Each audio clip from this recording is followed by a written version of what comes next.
خرج النبي صلى الله عليه وسلم في ليلة إلى شعب من شعاب مكة ومعه أبو ذر، فقال له النبي صلى الله عليه وسلم: لا تبرح هذا المكان. وضعه في مكان ثم ابتعد عنه قليلا، فجاءه جبريل فقال له: الرب يقرئك السلام ويقول أن من مات من أمتك لا يشرك بالله شيئا دخل الجنة. فرجع النبي صلى الله عليه وسلم إلى أبي ذر فقال: يا رسول الله، من تخاطب؟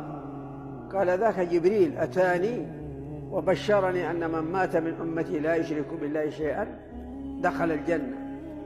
قال: وإن زنى وإن سرق؟ قال: وإن زنى وإن سرق. رددها أبو ذر 3 مرات، وفي الثالثة قال: وإن رغم أنف أبي ذر.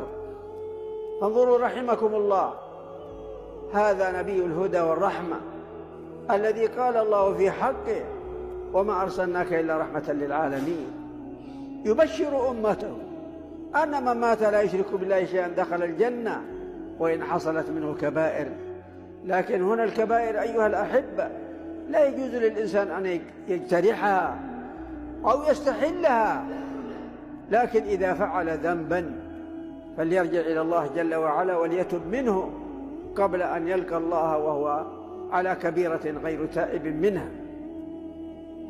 أما الجهمية والمعتزلة وخوارج العصر كتنظيم الإخوان والقاعدة والدواعش الذين يكفرون المسلمين من أهل التوحيد بالكبيرة ويعتقدون خلودهم في النار، كفروا أمة الإسلام، كفروا كل البلاد المسلمة.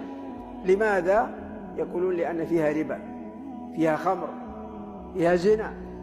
سبحان الله، أما وجد هذا في عهد الرسول صلى الله عليه وسلم؟ أما أقام الحدود على الزنا وعلى السراق؟